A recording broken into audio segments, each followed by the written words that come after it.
This week on the Honey Darling Show, I now understand cell phones. What year is it?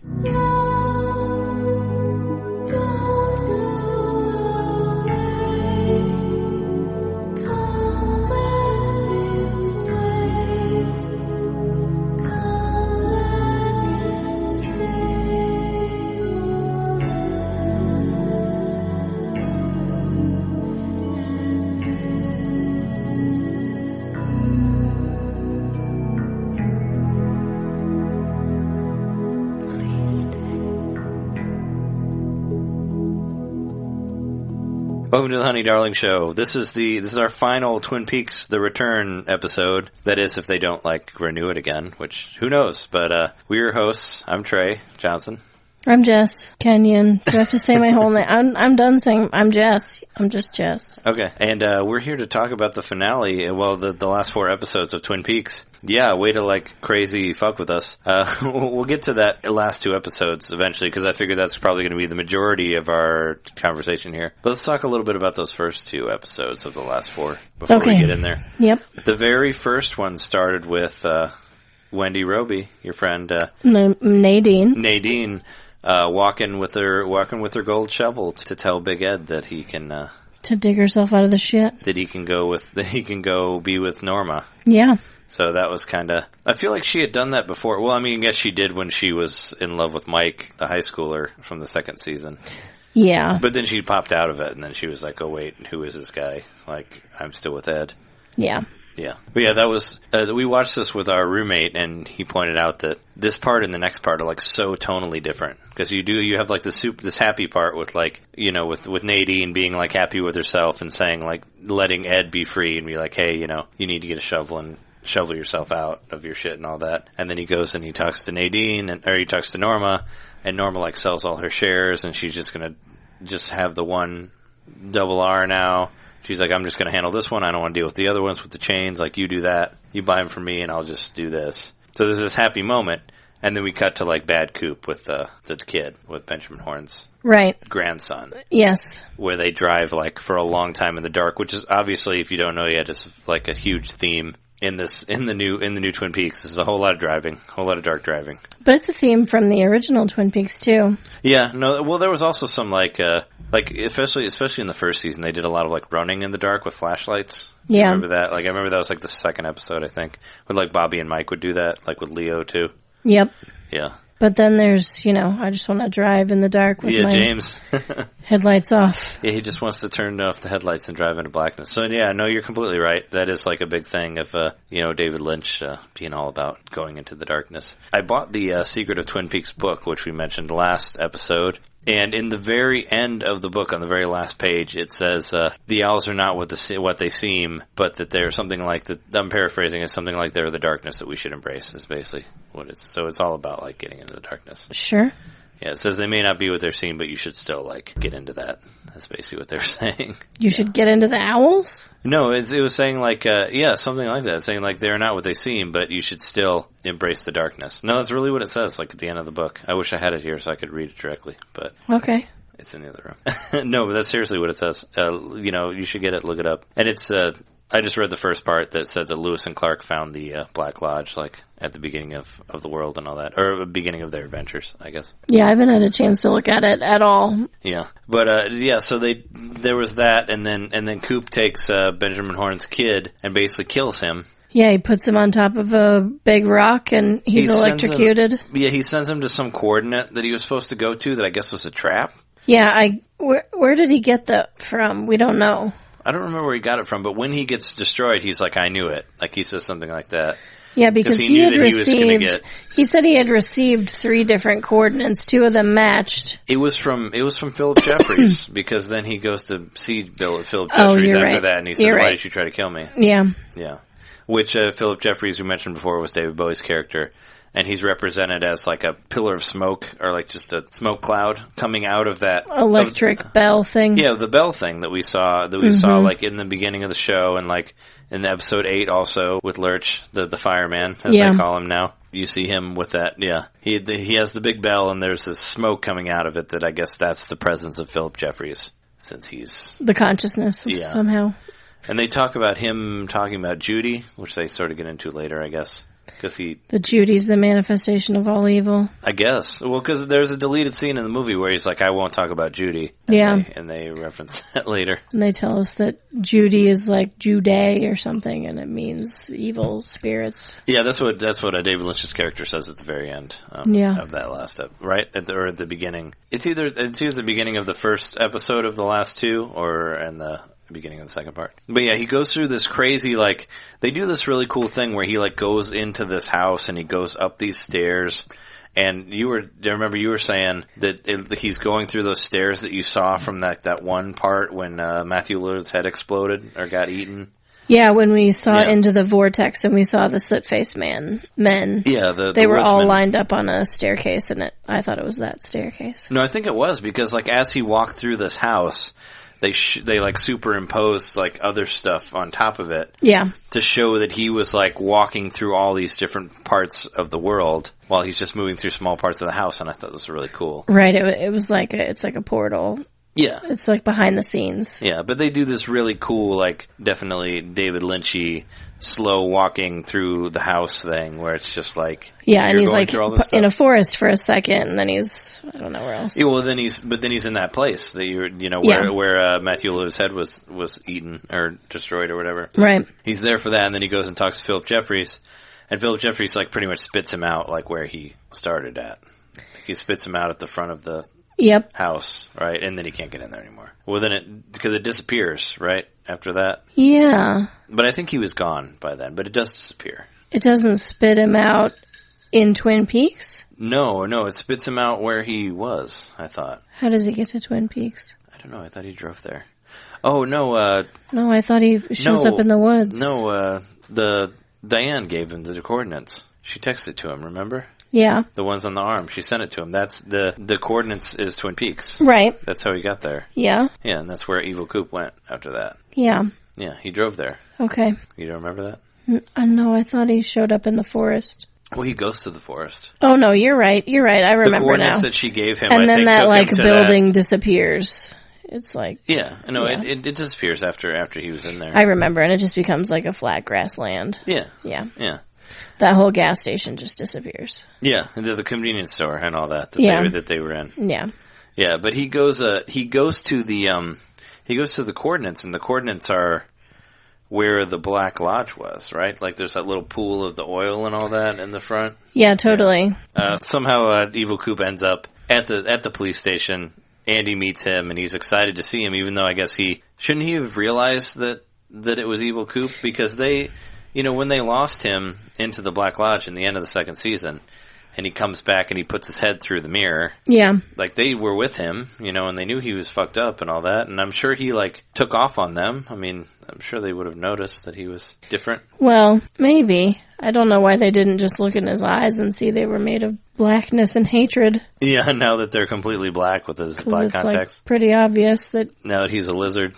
He's a fucking creepy-ass dude. Yeah. But Andy also visited the Black Lodge.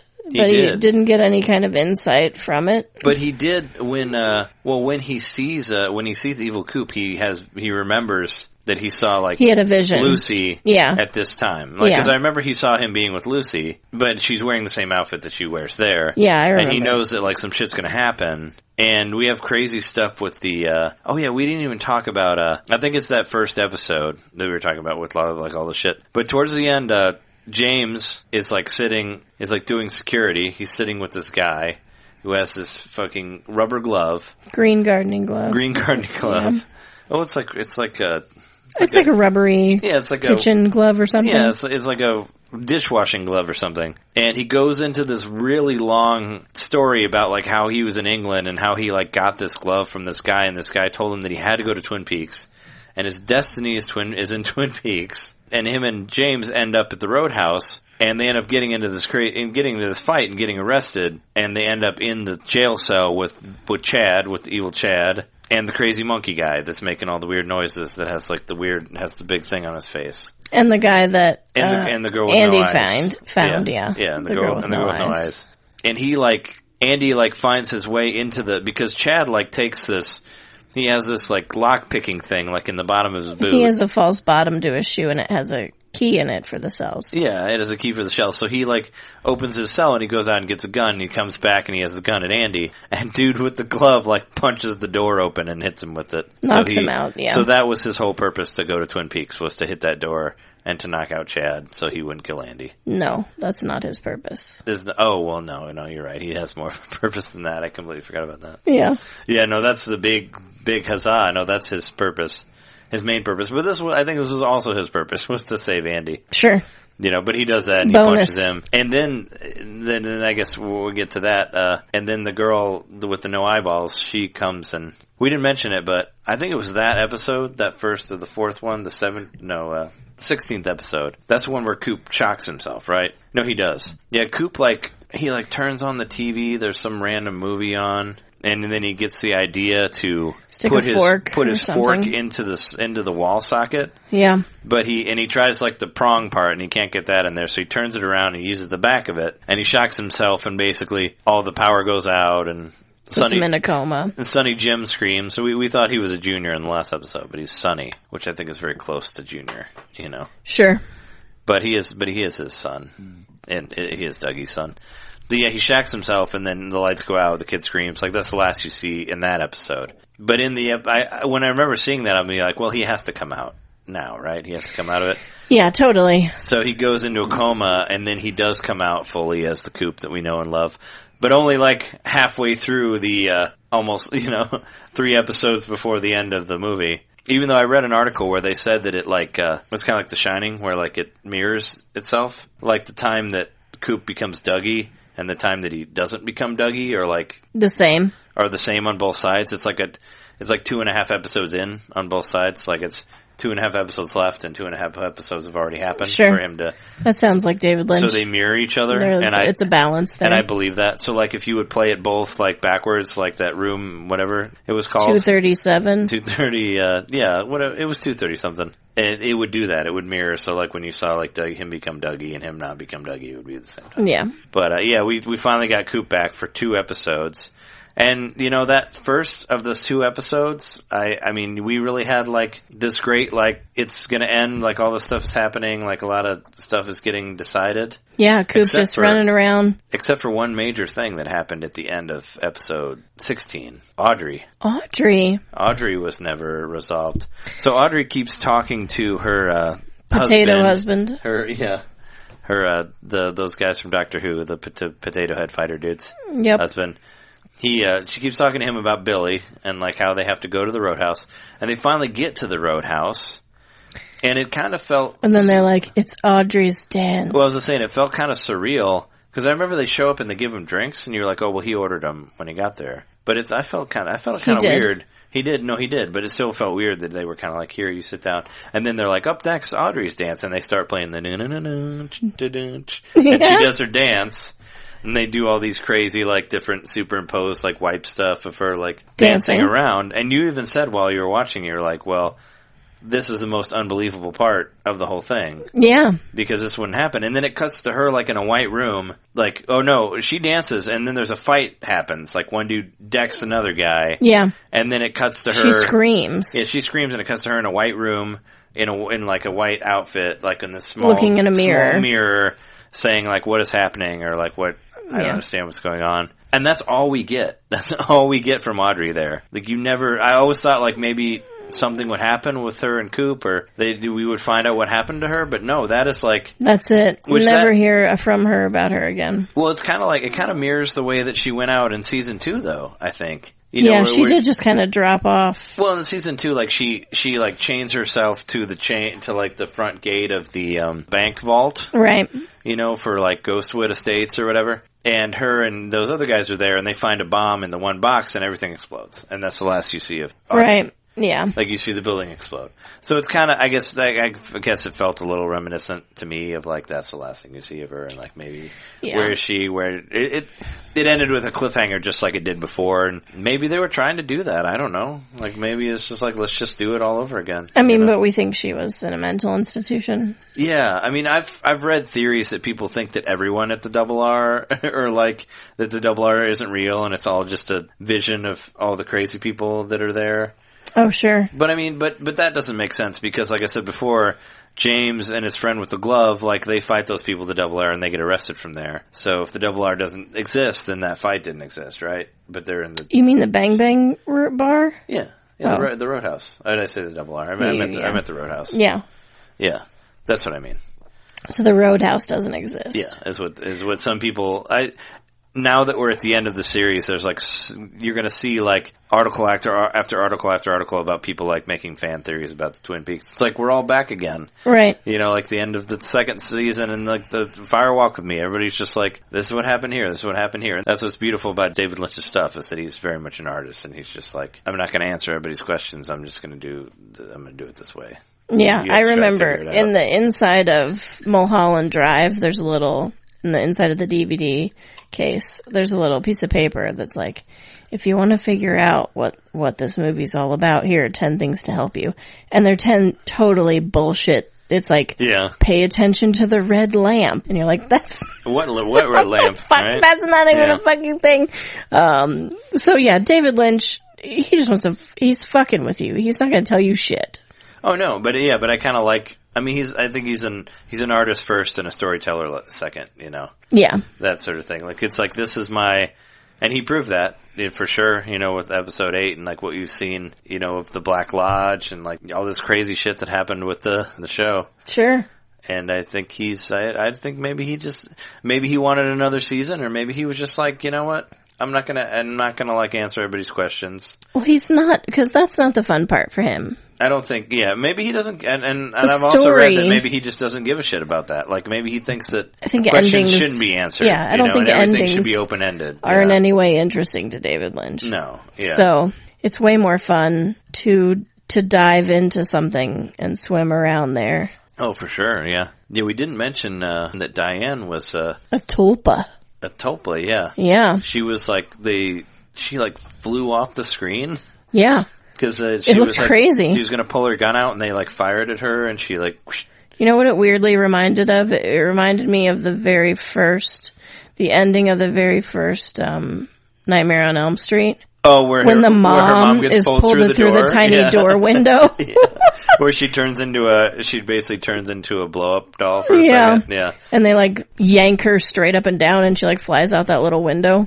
Yeah, no, like she waves to her, and then Freddy like puts his arm in, and he pulls her entire body out of the top little window of the door. It looked like that to me. And then their convertible like has the top comes up, and it has the red and green. Yeah. And then they sing the songs slowly. I've seen that movie a lot of times. Sure. But me too. That's the end of it there. But yeah, no, kind of, right? Where it's just sort of like the same effect. It's just like yeah. Well, Laura did that too. Like towards the beginning of the series, of this new series, they did a part where she just like zips out of the Black Lodge. Yeah. It's like the first or second episode. Yeah. Where she kind of just like it's like the same effect, you know, where she just like zoom out of there. How do you feel about Diane being like I don't know, one of Bad Coop's like minions or something? It was weird to me that I guess I don't understand why he had her. Was his goal for the Tulpa to kill the FBI people? I thought maybe he had her in there for information because she had been. Well, texting he was definitely, him. Okay, so he had all the information that he needed. Yeah, and so her life has ended. Yeah, because they do this really, really slow like shot where it's like her walking down the hallway to the room to talk to like Gordon and Albert, and you know that she's going to shoot them. You don't know why then. Yeah, but you can tell that. Well, because she gets that text message that says all. Yeah, it was this like smiley caps, all, right? Smiley face, yeah.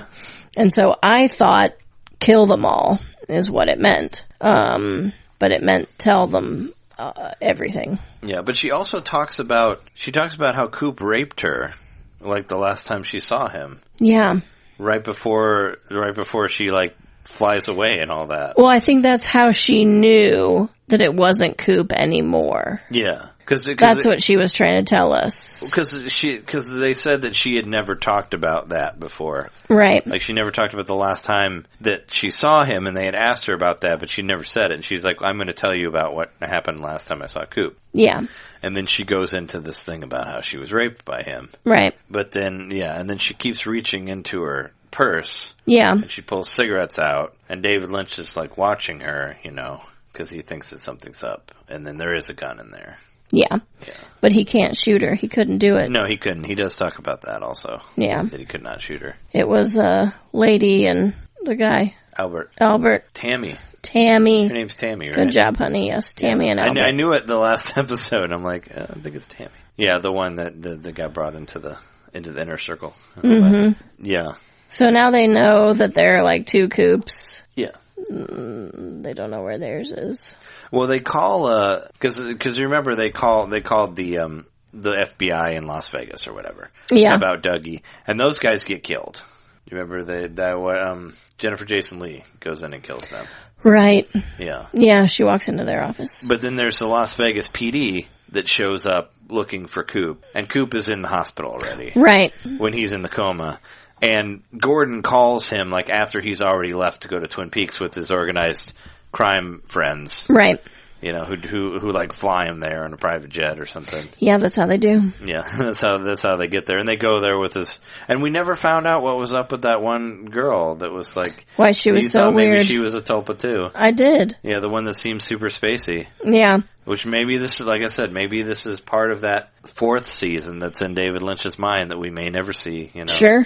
No, I don't think. Even if we did see it, I don't think it would give us any kind of answers at all. Probably not. It's all about the journey, not the destination, right? Yeah. That's what he would say. He would say that. Yeah.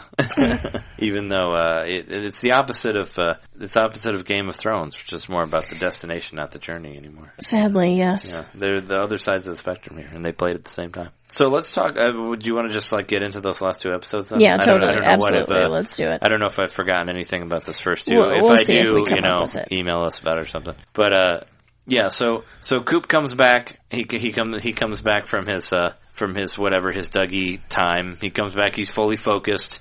He's like, I need to go to Twin Peaks.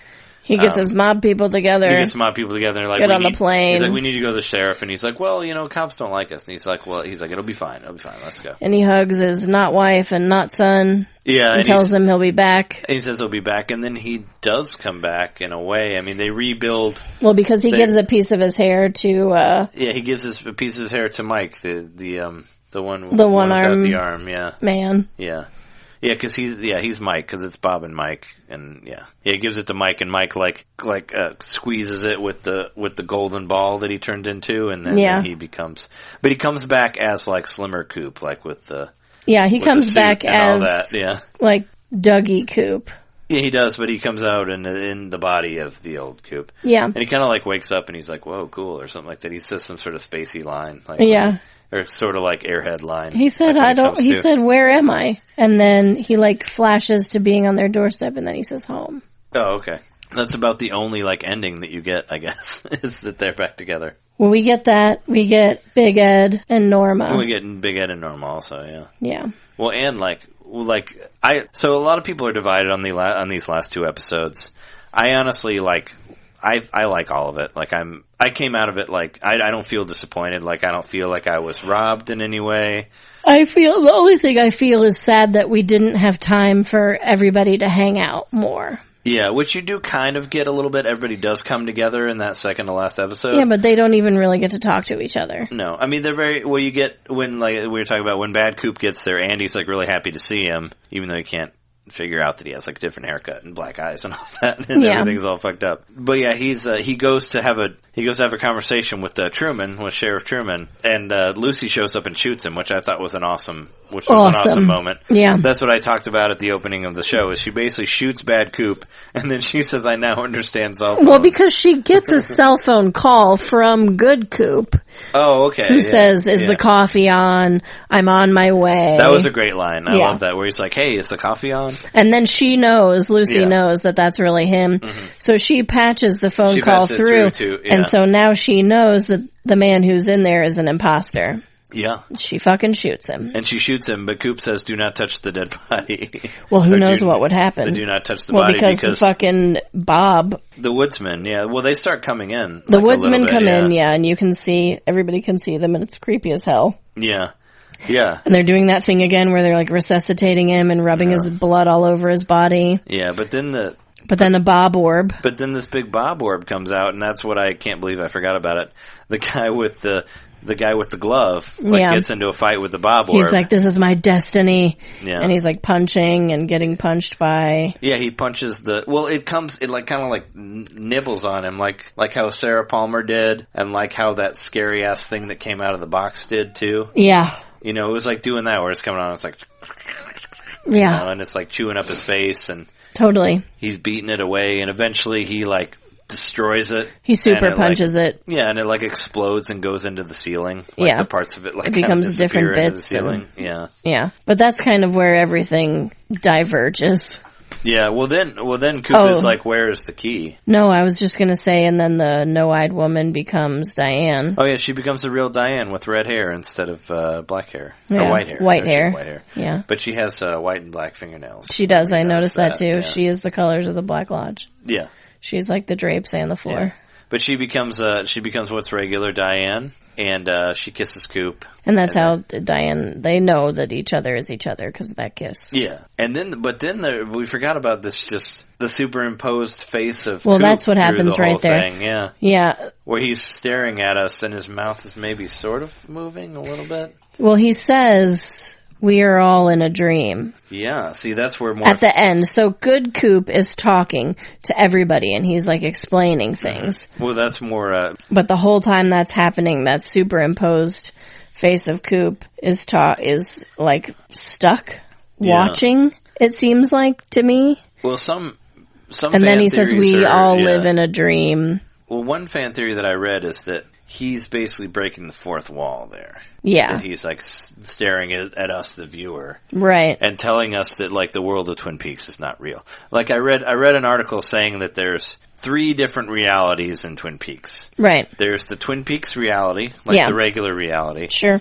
There's the Black Lodge, White Lodge reality. Totally. And then there's real reality. Our reality. There's our reality. Yeah. And there were a lot of like, we'll get into it as we get into that second half of the finale. But there was a lot of things that happened that could very well like support that theory. Well, of course we've always known there have been, of course I've always thought anyway, that the Black Lodge, White Lodge was like a parallel dimension. Yeah. So it would make sense, I mean, if you believe in like the infinite universes theories, that there would not just be 2. Yeah. There's 52, according to The Flash. There's 52 of them. But, so there's got to be another universe. And I do like that theory. I'm not sure if it's Coop breaking the fourth wall and looking at us. I thought of it more of, like a part of Coop, like because he spent so much time in the Black Lodge, there's a part of him that's not a part of reality anymore. Well, yeah, like 25 years of his life was in the Black Lodge. Right. And so there was a part of me who thought that like like the Black Lodge part of him was watching this play out. Yeah, I didn't think about it in that way. When I was thinking of it, what I thought was that maybe this was all in Coop's head. Well, and I guess that's kind of what I'm saying. Yeah, when it's like, when he's seeing this and maybe this doesn't really happen, or maybe it never really exists, or that's kind of what I thought of, because it's like showing his face, and I'm like, maybe this is all like a ending that he thought happened, but maybe it didn't actually happen. Right. I don't know. I guess I kind of thought maybe this is one reality that Coop is watching from the Black Lodge. Yeah, it could be. I mean, that's what, when we were watching it, I was like, because it's very much like, I'm like, and it's still there. Oh, and it's still there on that shot. And no, it's a long time. Still there. It's got to be there for like half of the Several episode minutes. at least. It's a long time. Yeah, and I'm like, okay, it's still there, and it's not. All right.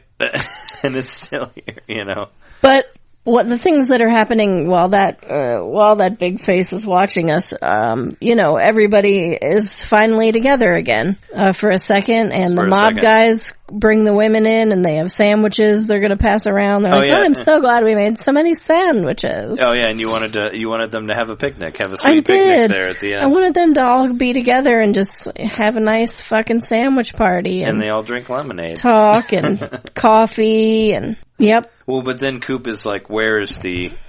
Which I thought this one kind of like... I mean, I know Twin Peaks is Twin Peaks, but this was kind of one where I was like, I don't know. Because he's like, where's the key for the... the key the that he room. sent? Yeah. The key for the room. And like, if you remember correctly, earlier in the season, when they got that key, Benjamin Horne said that they had changed all the locks on the hotel Yeah. to where they were card swipes now. Right. So that key shouldn't work for his room anymore, right? He wasn't even in his room. No. The key is not the key to the room. The key is a key to another dimension. Well, obviously, I mean that. But I thought, he can't go back to the Northern because... But he didn't. It didn't, yeah. Yeah, he didn't. He wasn't looking for the key to the room. I mean, I felt like a door just kind of just randomly showed up. It did. That's exactly what happened. It was, all of a sudden, it was just him and Diane and, Laura? No, it was him and Diane and... Gordon? Yeah. Like in a weird hallway. Yeah, everybody kind of disappears. Right. Except for them. Well, that's why I think things are not real anymore. Mm-hmm. And then they hug each other. And he goes through that door. What about here, I just came up with this, but what about the possibility of, like, both Coops dying at the same time? Like, just because the one did. Like, maybe they were somehow linked. This is just something I came up with right now. And so it was like Jacob's Ladder? No, like, maybe he just doesn't exist there anymore. And, like, all that stuff with him in the door, like, was just... His ending? It's his ending, I guess. Maybe. I mean, sure. Yeah, I mean, anything can be a possibility in the Twin Peaks world, right? I mean, it's a shitty afterlife. If he goes to an afterlife where he has sex with Diane, who leaves him, and then he finds a not Laura, and drives her to Twin Peaks to her not house, like, that's a crappy afterlife.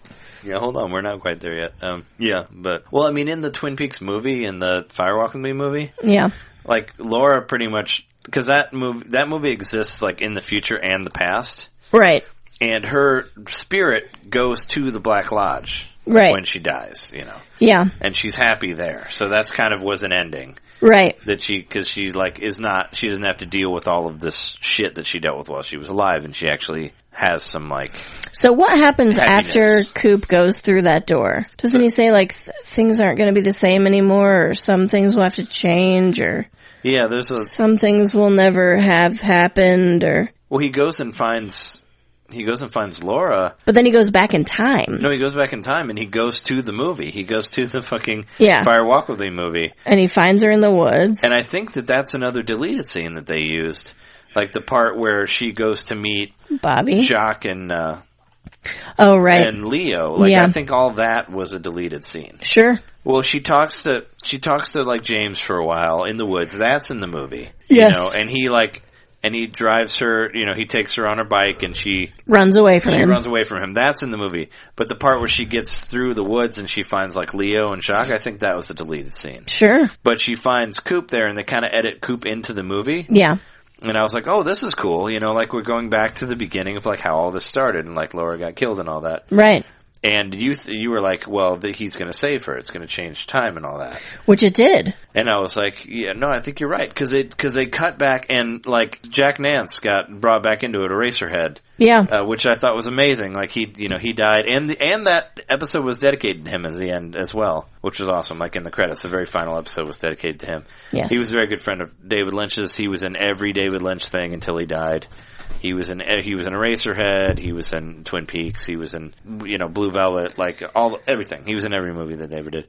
But it was nice to see because it shows the part apart from this pilot where he would find Laura in the lake. Yeah, he's going to go fishing. And he goes fishing and he doesn't find her and it shows her body kind of disappears. Yeah. Well, the body in the plastic and all that disappears. Yeah. And it shows him going to fish and he kisses Piper Laurie and all that. And you see the Harry Truman's love interest and all that in there, and you see all this parts from the pilot, and I thought that was cool. Like they showed that, and it didn't happen. But basically, as he's like pulling her, they're holding hands and they're walking through the forest.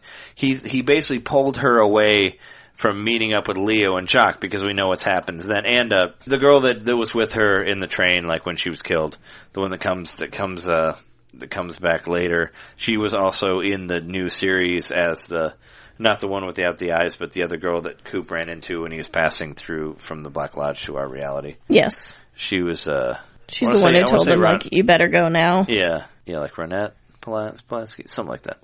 Anyway, Ronette sounds right. Ronette, right? Yeah. Ronette Polanski? I don't know about a fucking last name, but Ronette sounds right because it's a stupid name. Yeah.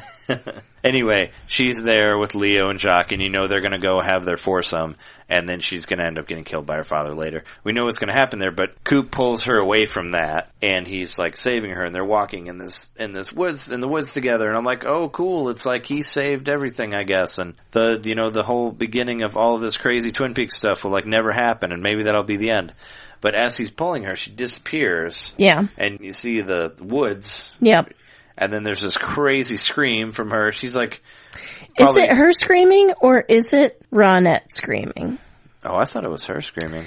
I thought so too until she right now. Really well. I know. Yeah. But I just wonder if now it wasn't her screaming. Maybe. I don't know. She disappears and in the drapes show up too, right? The red drapes.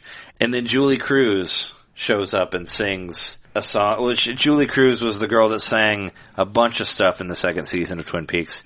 She also sung stuff at the Double R, or not the Double R, the Roadhouse. I keep thinking Double R because of the Bang Bang. Right. She also sang stuff at the Bang Bang Bar / Roadhouse in the movie, and she was a big part of all of that weird, performance stuff. And it was really nice to see her come back in the new stuff. And she sings a song at the very end for the credits there. Yeah. And after that, I was like, holy fuck, like what's gonna happen? And you even told, like when we were watching it, you were like, I'm freaked out, like when Laura disappears there, because you're like, I have no fucking idea what's gonna happen. I was really scared. Yeah. Like I was really scared because everything was going so slow. Time was moving so slow, and I had really had no idea what could have come out of those woods. No. Yeah, and it could be anything. Like that's what's... I was honestly terrified. I think that's what's so brilliant about this show is that just like, say whatever you want about it, but it's like by no means any way predictable in any way. Like you have no idea what the fuck is going to happen. Really? I mean, somebody could take their face off and then like eat your throat away, like Sarah did. seriously? Yeah. I mean, seriously. Like Sarah Palmer did, yeah. I didn't expect that, where she's just like, oh yeah, look, there's nothing in my face. And we saw when, we forgot about that, when Laura was disappearing, her mother... They flash back to her house. Stabbing her Well, at first we hear her in another room yowling. Yeah. Just yowling for like 2 minutes. Yeah. And then she runs into the room, takes her picture, throws it on the ground, and then starts stabbing the picture. Well, she breaks this like glass bottle and then or whatever. She grabs a piece of the glass. Yeah, and starts stabbing but it's kind of like rewinding to where like she can't destroy the picture. Yeah. She's stabbing at it. She's stabbing at it, but the picture's not getting hurt. Yeah. Because I think she is, at that point, that evil white alien monster thing. Yeah. Yeah, the one that was like, fuck you, and had the different finger and all that. Right. Remember that shit? Like, that's not going to get explained in any way. No. Yeah. But she is that monster that was born when Bob was born. Oh, the frog fly thing? No, the big white body. The one with the one that had the like ectoplasm? Yeah, the ectoplasm, basically. Who is also the thing that came into that box. Yeah, that came out of the box and ate the couple. Yeah. Destroyed them. Like she is that thing. Yeah. Whatever that thing is. Yeah, so that she's obviously disturbed by Laura getting pulled out of the timeline or something is what I thought was happening there. Well, right, because whatever that white evil is, it has it out for Laura. Because Laura somehow is like the nemesis. Yeah, she's whatever can battle like this ultimate evil, right? Bob or that is Bob, and Bob is also a part of that ectoplasm ghost thing. Oh yeah, this was in the second one. Okay, I was trying to, because there's a crazy part in the Black Lodge, but that's in that episode after there. Because so you think that maybe Sarah is that evil being that we saw come out of the box, which she could be easily. I mean, she saw a lot of weird shit in the original show. Like she spends a lot of time like hallucinating and seeing weird things and staring at the fan and all that. You know? Yeah. So like I said, very well could be that she. Well, I mean, Leland. I mean, he was possessed by Bob, but he's super crazy like through all of it too before he kills himself. Yeah, and all that. But yeah, I don't. Yeah, so that's the last we see of her, and like we don't know what happened, what became of Sarah and her no face and all that. Which, well, we see she's not there later in that episode. But yeah, let's talk about this final episode here, which just like, it's like here, so like episode 17 was like, okay, we're gonna kind of bring everything together here of like what we did in this whole show. It's like, here's what happens to Evil Coop. Here's everybody found each other, like Coop's back to normal. And then we're gonna go like way over here to this whole other part and do this completely different episode that has nothing to do with anything really. Yeah. I mean, it sort of does, but doesn't. Coop and Diane drive off into the sunset. But before we get into that, the first 15 minutes of the episode is replaying stuff from the very first episode of the new series. Do you remember that? Yes. They show the Black Lodge. They show him running through the Black Lodge. Yes. They saw him talking to the hand. Yes. He talks to Leland again, and Leland says, "Find Laura." Yeah. They play all of the stuff that we had already seen. Yes. In the very beginning of the show. They replay again him with Laura in the woods as well. Yeah. Yeah. They show all that too, and then they get into that. But there's a part in the Black Lodge where we find Bad Coop on fire. Do you remember that? Yes. Yeah, he's in a chair and he's just sitting there and his whole body's getting burned. Yeah. That's the part I didn't want to forget to mention because I was like, is he in eternal torment now or what? Yeah. That's what I thought. Maybe he's just in forever suffering now. He will always be burned. Maybe. And maybe that's what happened when they destroyed the Bob blob or the Bob orb, Yeah. That's what I thought, maybe, that he's in this internal pain and internal punishment or whatever. Because he's just sitting in a chair and he's just on fire. Well, he did seem to be a truly evil being. Yeah. But they basically show you the first 15 minutes of the first episode again at the beginning of the last episode. Yeah. Which I was kind of I'm at the point here, I'm hey, we only got one episode. Yeah. Shouldn't we I remember this. Let's go. Should we not be having filler here, you know? Yeah. You only got 59 minutes or whatever to say your last goodbyes or whatever, your last hurrah of Twin Peaks here. And I'm in my mindset thinking we should be moving faster. This might be the last time that we ever find out anything about any of these people until the next book comes out. Which I did find out after I got the Secret of Twin Peaks is that there is another one coming out in October. Yeah.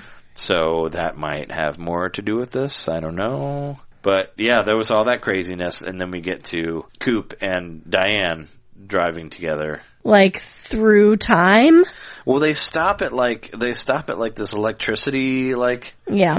Whatever the electricity lines, power the lines. The power lines. And everything kind of gets kind of weird. They stand there and it's there's been a whole through line of Coop electricity through all of this. This is definitely the place. Yeah. But the whole new series and a lot of David Lynch stuff has been focused on electricity. He travels through, he travels through an outlet. Even earlier when we talk about Horn's grandson, he gets electrocuted. Coop electrocutes himself back. There's a lot of electricity you see. Sure. And it's and they did that in the movie too, where you see a lot of the TV static. That's a part of it too. Yeah. They get into that stuff. But so yeah, so this is the place. They see the electricity. They go to a hotel room. Yeah, a motel. Yeah. And while Coop gets out and goes to talk to the motel manager, Diane sees herself. Oh yeah, I thought that was in a the gas parking station lot or something. I thought she was by the pump, while they're at the gas station. No, he goes in to get a room. Okay, maybe it was just a pillar that because she walks out from There's behind an something. awning. Yeah. And yes, it's where you would pull the car in. So do you think that was when she figured out that she was a different person? Because she says that we're not the same, or I don't feel like I'm myself, or... I think it was another way for me anyway to see that this isn't reality. Yeah.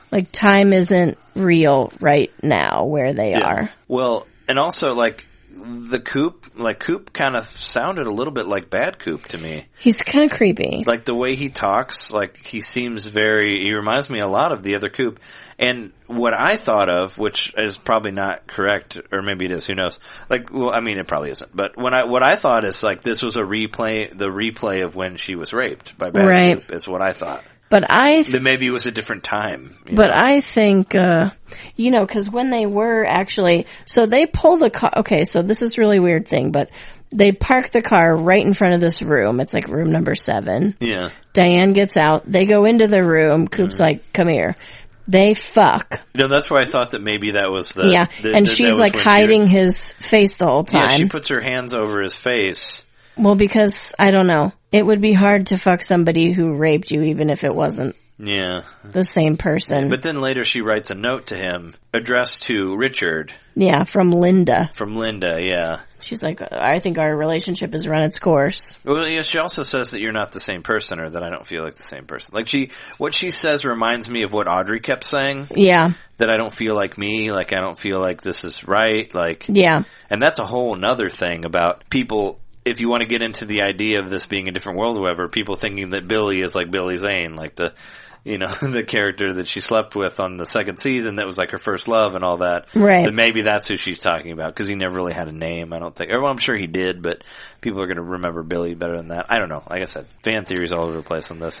So Coop, after they have sex, he walks out of the hotel or the motel, and it's a completely different motel. Yeah, see, that's the motel thing that they pulled up to yeah. was one story. Yeah. And he was parked right in front of the door. Mm-hmm. The motel that he leaves has 2 stories, and his car is across the parking lot. Yeah, but does it look like a more real hotel? Yes, it looks way more real. It looks like an actual picture, right? It looks like... Yeah, it does seem like they spent the night in a motel that's not a part of reality. Yeah, but then they woke up in reality. Yes. Like in our reality. Yes. Right? I wanted to, like, I was going to try to find a GIF of, I think it was Treehouse of Horror 6. Yeah, I think it was 6. It was either 5 or 6. But the one where Homer goes to the real world. Right. You know, he goes to at the end. Well, he goes to the 3D dimension, and then he like falls through the sky into that like into the garbage, whatever. Yeah, it's super creepy. He falls into the garbage and he wakes up and there's like real world. And I wanted to like tweet that and say like the end of Twin Peaks, and it shows like yeah. Homer falling down and looking around at all the real people and like just walking off. And yeah, I don't know if there's a GIF for that, but if there was, I was going to tweet that. That's funny, because that's what I thought of when I started thinking about all these. You know, how it possibly was in the real world. I like thought about when Homer became part of the real world. Well, because you mentioned like we see the Odessa sign, and that's the first like kind of place. Oh yeah. Name that we've seen this whole time. Well, you see the Twin Peaks one, but that's obviously a fake one because it's like Twin Peaks with the drawn. You know what I want to say too no, like, is that or anything. It seems to me like it's shot with a different camera. Oh, could be. Does that make sense? Like light. No, I understand. It looks different. Well, it might be exposed differently or with a different lens. Right. Or something like that. But it looks more realistic now. Mm-hmm. It doesn't look, because there's a quality, I guess, to Twin Peaks. Oh, for sure, yeah. And also to like where they are in Vegas, like there's a quality. Yeah, everything looks there's a lighting design. To the light, yeah. Well, for sure, because like the black and white stuff there's a tone. Like some stuff is lit like evenly, like as they would say, like soap opera lighting. Yeah. Or like a sitcom lighting is what they would say. Sure. Or stuff like that. But then there's the stuff that's more artistic that has like different colors and there's shadows and like that type of thing. You know? Right. But then once we get to the very last episode, it looks more real. Yeah, it looks more like... The light looks more real. Mm-hmm. Does that make sense? Yeah, no, I understand what you mean. So that... It feels different because it looks different. Yeah. So once he shows up so he goes to that, Judy restaurant. Yeah, he goes to a restaurant called Judy's. Which is a weird, it's kind of so like a weirdly thing, yeah. laid out also. There's like a huge open space. Why aren't there tables? Yeah, there's a huge open space and there's like just booths, right? Yeah. And there's no tables in the middle. Yeah. And then there's a couple eating in the back, and then there's like 4 douchebags. Yeah, there's the older couple. And he says, where's the other waitress that works here? Yeah. But we don't get any information about like, how does he know where he is? How does he know who she is? How does he know there's a waitress there? Nothing. I think he's just kind of going on a whim. I mean, I don't want to bring this up because it's not that great of a movie, but I watched it one time out of pure curiosity. Do you remember that show? It's called like Jeff Lives at Home or Tom Lives at Home or something like that. No. It's a movie that came out a while ago, and it's about a guy who like lives at his parents' house, and he doesn't really do anything, like he doesn't have a job or anything, but he believes that everything's connected. So like he hears something about a guy named Kevin, and he sees a guy wearing a jersey with the name Kevin on it, so he follows him to another thing. And this is like the whole movie. He goes from one thing to another thing to another thing, and he ends up saving somebody's life at the end of the movie. Because, you know, somehow life is intertwined or whatever. Sure. And that's what, believe it or not, the Judy's thing reminded me of that. Where, like, maybe he's thinking about Judy, or he knew David Lynch should just say Judow or whatever. Yeah. And he saw Judy's, and he's like, oh, I should just go there because maybe that means something. That's kind of how Coop's mind works. I mean, he kind of was like that when he threw the stones at the bottle. You know, like everything, one thing that led to another thing meant something, you know? Yeah. And I think that's maybe why he just did it. Well, and also, we're never going to know what kind of information Coop has from being a part of the Black Lodge for so long. Oh, yeah. Well, and he also, you know, he believes in, like, Tibet and, like, all of his dreams and all that, and it's like, but he did that on the show where it was like, you know, like that part where he found like, the porno mag or whatever, and he was like, he's like, how do you know that this is a picture of Laura? And he's like, because there's red drapes there. You know, which, like, doesn't really make any sense, but it does in Twin Peaks. Yeah, absolutely. I'm saying that's like one small thing to another thing that's somehow linked because he found drapes, which are also in the lodge and all that. You know, like, that's kind of... Yes. That's what I thought of with, like, Judy's and all that. So he goes there. The guys are fucking with the waitress. Yeah. Well, he seems kind of disappointed that he doesn't see that the waitress is not... Yeah. They expect somebody else to be the waitress. Maybe he did expect it was Laura. But it's her day off. Maybe he... But he, like, yeah, he... He kicks one guy in the nuts, he shoots one guy in the foot, and he, like, punches one guy in the face. Yeah, see, that reminded me a lot of Bad Coop, too. Yeah. Like, that, how extreme he was there. To anger. Well, it reminded me of, like, when he put his fist through that dude's face, which we talked about last episode. Right. Yeah, like, same sort of thing where he's just, like, somebody says some shit, and he's just, like, you know, like, boom, boom, shoot, punch, break, whatever. He takes all their guns, quickly. He drops them in the fryer. Yeah, he fries the guns. And he makes the girl give him the address of not Laura. Yeah, see, I thought about that, too, because that was weird. Because, like, how many... I mean, you might know them better because you worked with them longer, but how many of your coworkers do you actually know their addresses? Absolutely none. Like, if somebody came into, like... I could get you to their house, but I don't know their address. If somebody came to the Owl and was like, hey, where does this person live? I'd be like, I don't know. Like, I don't know their address. Or no. the Enjoy or whatever. Like, it was like, where's this waitress live? I'm like, I have no idea. No fucking clue. Like, I can't tell you that. I mean, like, I know where Joan lives. I know where Bradley lives. Well, I know where Deb lives. With them longer, yeah, but I don't know their address. Yeah. Oh, sure, yeah. Yeah. North.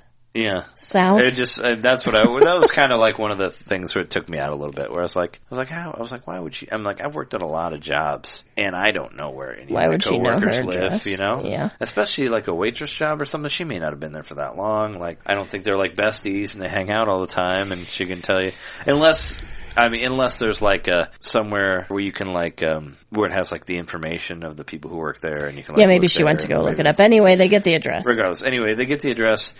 Coop shows up. Her name is Carrie Page, right? Sure. Yeah. Yeah, no, it's Carrie Page because it reminds me because it's close to Karen Page from Daredevil. Great. Like a couple letters or whatever. But he shows up, talks to her, like says like, you're Laura. She doesn't know that name. He's like, do you know like Leland Palmer? Is Leland and Sarah were those your parents? Blah, blah, blah. And she's like, well, I'm going to go with you because I need to get out of here anyway.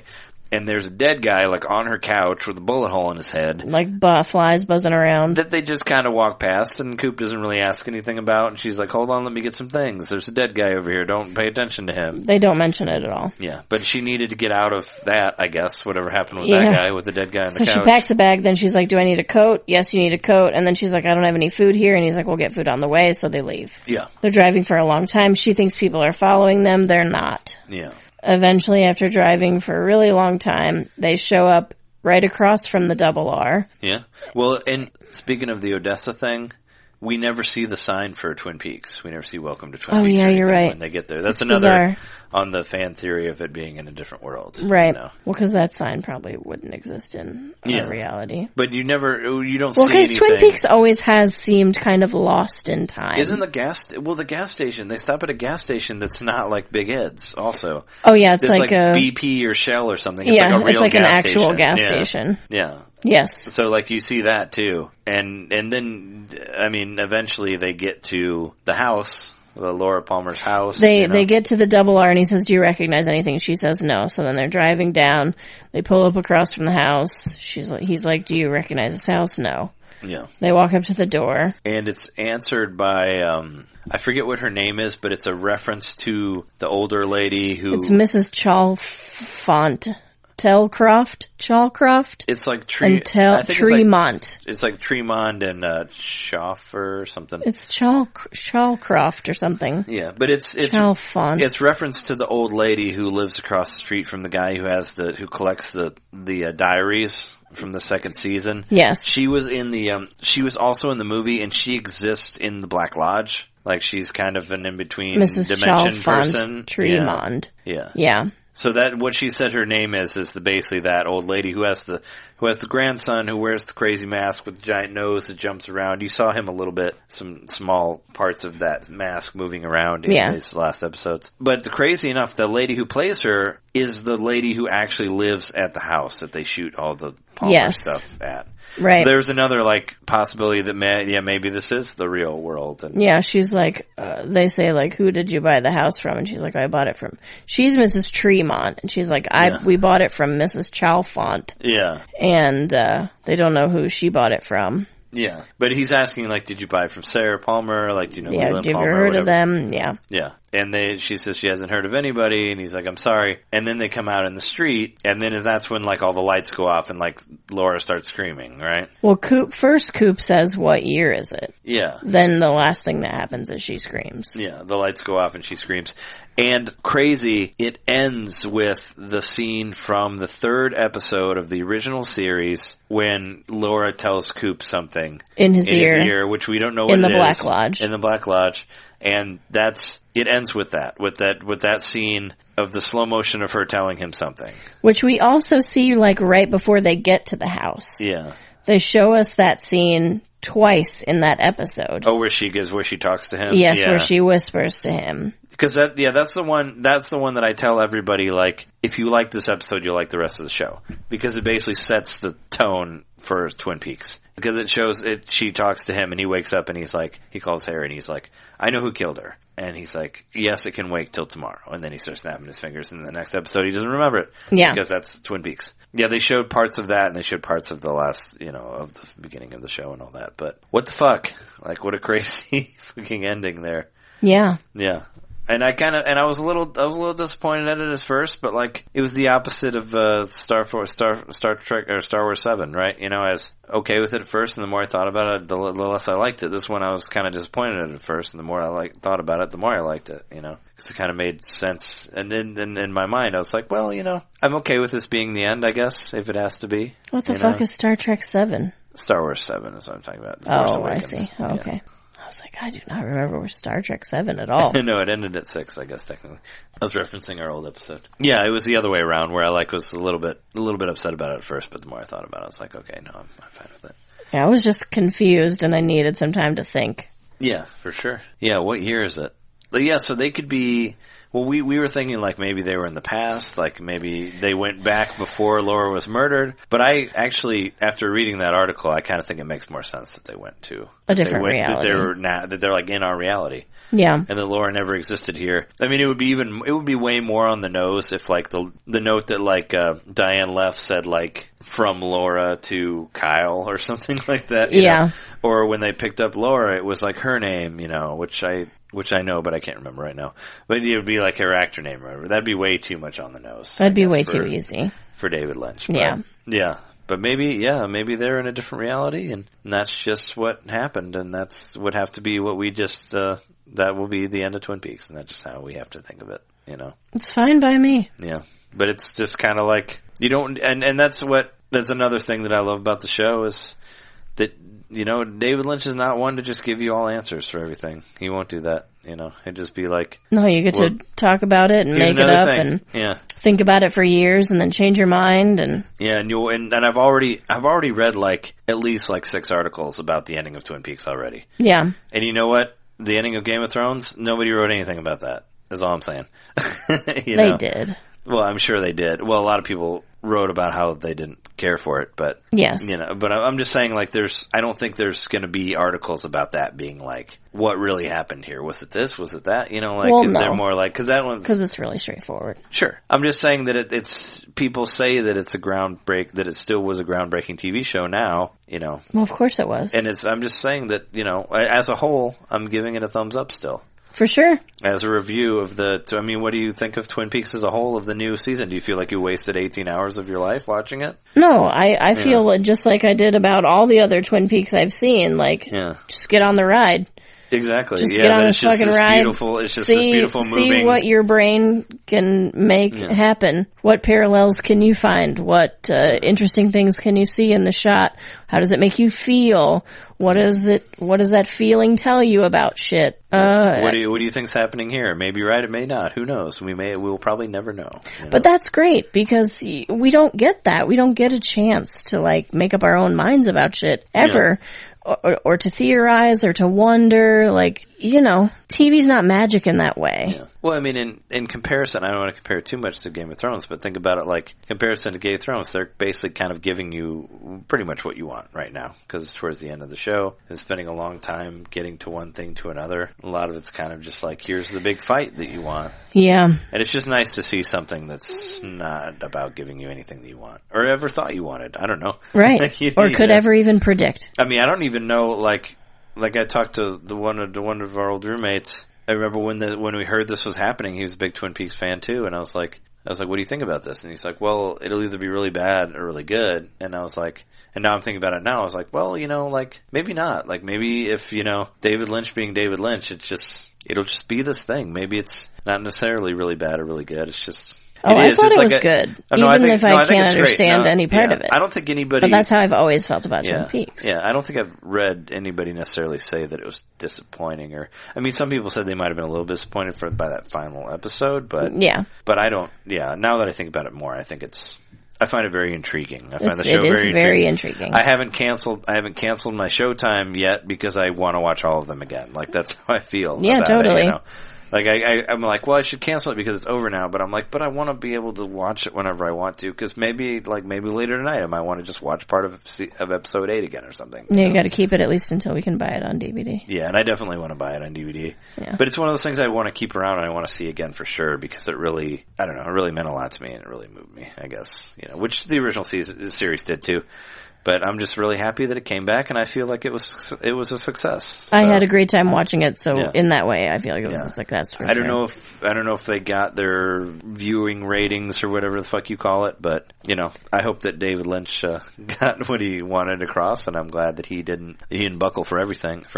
Totally, just like my way or the highway, and otherwise we would not get these beautiful parts of the episodes that really should be in museums, just showing, like, my computer backdrop here is, with the fireman. We never found out who she was. There's so many things. Yeah, for Singer, no. And, like, the girl that ate the fly with the frog legs, like, we don't know what happened with that. Not a clue what happened with that. Yep. Or the woodsman and, like, the fire, the water in the well and all that. Like, we don't know what the fact that happened with that. But it was a great experience, and you can just watch it more and just just notice more details and try to figure out what's happening with it. Sure. I guess that's all we can really say. Build your own story inside the story. Yeah. But if you somehow listen to this and never watch the show, like, fucking watch the show. Go watch it. It's great. Absolutely. Amazing. Yeah. I guess we should probably call it then. Let's wrap it up. But yeah, I mean, I'd say 2 thumbs up or whatever. We don't do that, but But we agree. You should see it. But I really enjoyed it. It's very intriguing. It's very bizarre. It's definitely not predictable, which is always a good thing. Like, you could never know what was happening. And I like thinking about it, and it doesn't depress me to think about it like some other things did after I saw them, And it's just kind of like, I like thinking about it, and I want to revisit it, and I want to watch it some more. And I'm sure in a few years I might have different ideas about it or something. That's what's fun about David Lynch's work. You can it's supposed to be like poured over and studied and all that, because you need to look into all the different stuff. Anyway, we've been your hosts. I'm Trey Johnson. I'm Jess. And, you can give us a rating on iTunes. If you like the show, give some stars. Tell us, whether you like us. It'll help us be able to be found easier on the internet. And you can write to us at thehoneydarlingshow@gmail.com. You can write to us as well. And we're on our way to see it, so that'll probably be our next episode. So tune in for that. Should be up in a week or 2. Anyway, thanks for listening to us, and we'll talk to you next time. Adios.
year is this?